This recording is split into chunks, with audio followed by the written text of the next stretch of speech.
เปียกเปียก้า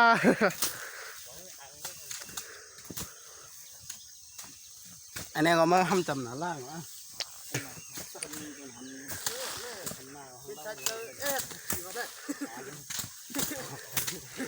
กุ๊กเขียวหายแน่หรอจานพวกป้ายเป็นหายจะได้หลายกุ๊กใกล้กว่าหายมันไหนเนี่ยใต้เขาได้ชอบมันก้มกันวะ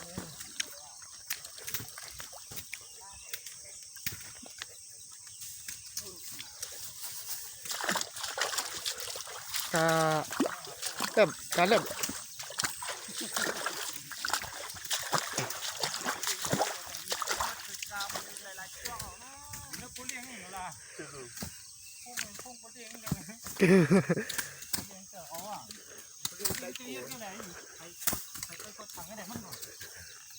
ไล่ไล่คนที่ช้างได้100 คนบนไล่เปลืองๆนะฮะนี่จกกากา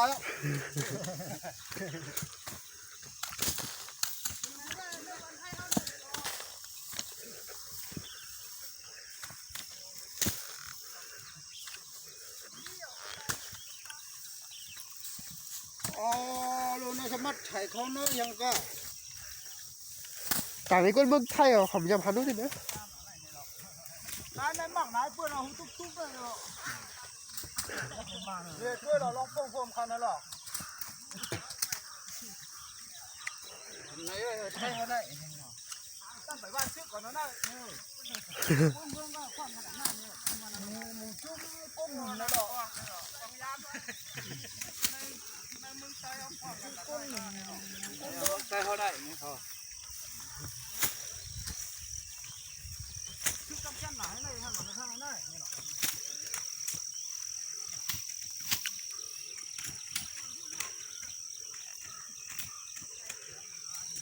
แต่ว่าจะชุดกันได้กุ้งมือกันไหนไล่ความงุ่น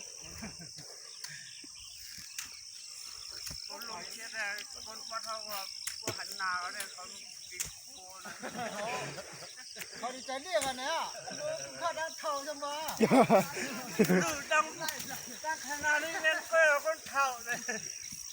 หายติดกันคุยยืนได้คนเดียวอย่าในเปิ้ลได้หรอกม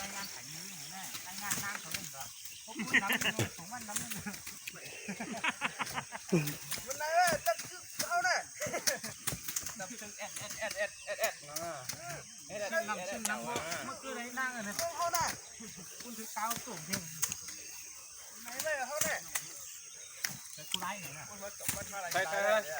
เนี่ยเชี่ยวเจ้าคุณมาตบว่านายลายเขาที่เนี่ยวู้ดว่าหลังก็ว่ามึงไงเนี่ยพูดใกล้หายแล้วนะว่ายังพวกยังบ้าหรอกแต่ไหนพวกค่ายหายอะไรหรอกคิดเลยมาต่อยมึงเลยเดี๋ยวมึงเป็นเลี้ยงมากเลย